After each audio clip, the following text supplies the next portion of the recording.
Olá, meu nome é Luciano, e você está no canal Teologia Puritana. No vídeo de hoje, vamos falar brevemente sobre os dois maiores mitos do catolicismo romano. Para pensar um pouco, uma mentira, dita 100 vezes, torna-se verdade um dia. Primeiro mito, do catolicismo romano. Veja o que diz esta informação do site Canção Nova. Para isso foi preciso que Deus preparasse uma nova mulher, uma nova virgem, uma nova Eva, que fosse isenta do pecado original, que pudesse trazer em seu seio virginal o autor da salvação. A mãe de Deus não poderia ter o pecado original. No dia 8 de dezembro de 1854, o Papa Pio IX falou que nós, pela autoridade de Jesus Cristo nosso Senhor, dos benditos apóstolos, Pedro e Paulo, e pela nossa própria autoridade, declaramos, pronunciamos e definimos que foi revelada por Deus a doutrina que afirma que a bendita Virgem Maria, no primeiro instante da sua concepção, por um privilégio e graça singulares de Deus Onipotente, em consideração aos méritos de Jesus Cristo, o Salvador da humanidade, foi preservada livre de qualquer mancha do pecado original. Portanto, nisso devemos crer todos os fiéis, com firmeza e constância. Objeção e refutação desta doutrina, Anicetus Paragma, um ex-padre católico romano, documentou a oposição de muitos patriarcas da Igreja e inclusive segundo ele teve até mesmo papas que eram contra esta ideia absurda. Lista de católicos que não crer neste mito: São Bernardo, Santo Agostinho, São Pedro Lombardo, São Alberto, o Grande, São Tomás de Aquino e Santo Antônio. Novas evidências refutam este mito do catolicismo romano. Veja que o Papa Leão I em 440 d.C.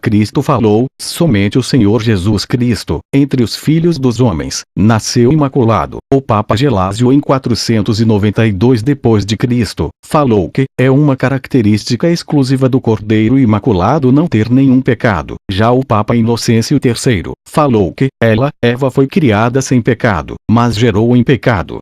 Maria foi criada no pecado, mas gerou sem pecado. Já em 1854, no decreto papal, usaram textos bíblicos para justificar o mito da Imaculada Conceição. Mas tudo não passa de fábulas. Agora, para finalizar, veja mais evidências contra este mito. Esta informação no site do Centro Apologético Cristão de Pesquisas, rejeitada por pais e doutores da Igreja. São muitos os testemunhos que se acham nos escritos dos pais e doutores que, por um lado, corroboram a impecabilidade de Cristo e, por outro, admitem a participação que Maria teve, igualmente com todos os homens, no pecado original da raça humana. Desta maneira, o tão apetecido consentimento unânime dos pais se levanta antes contra a ideia de Imaculada Conceição que a favor dela. Citamos os mais importantes. Eusébio de Cesareia, 265-340. Ninguém está isento da mancha do pecado original, nem mesmo a mãe do Redentor do mundo. Só Jesus achou-se isento da lei do pecado, mesmo tendo nascido de uma mulher sujeita ao pecado. Santo Ambrósio, doutor da Igreja e bispo de Milão, século IV, comentando Salmos 118. Jesus foi o único a quem os laços do pecado não venceram. Nenhuma criatura concebida pelo contato do homem e da mulher foi isenta do pecado original. Só foi isento aquele que foi concebido sem esse contato e de uma virgem, por obra do Espírito Santo. Santo Agostinho, doutor da Igreja, 354-430, comentando Salmos 34:3, diz: Maria, filha de Adão, morreu por causa do pecado. E a carne do Senhor, nascida de Maria, morreu para pagar o pecado. Qual é o ensino da teologia bíblica, dos 66 livros inspirados por Deus?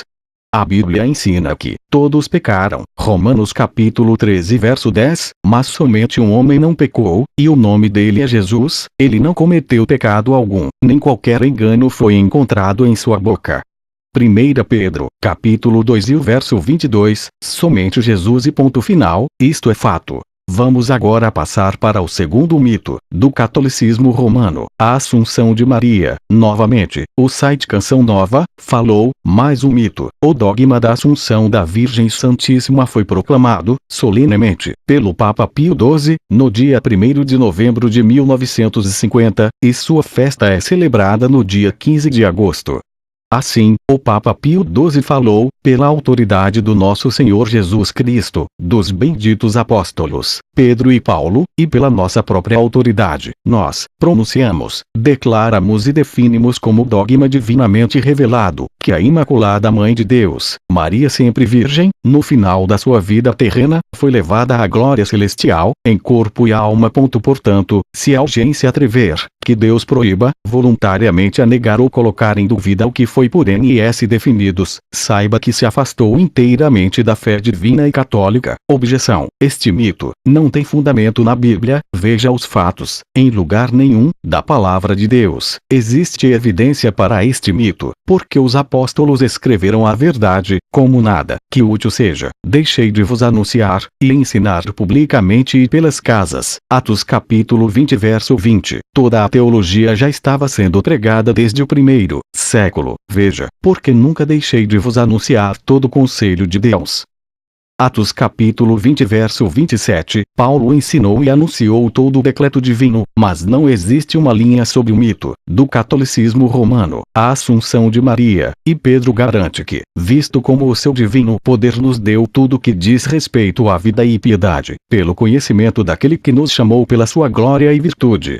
Segunda carta de Pedro capítulo 1 e verso 3, ou seja, nenhum dos escritores bíblicos ensinou esta fantasia religiosa. Por fim, se inscreva no canal, e deixe seu like e seus comentários, e lembre-se, Eusébio de Cesareia, 265, 340. Ninguém está isento da mancha do pecado original, nem mesmo a mãe do Redentor do mundo.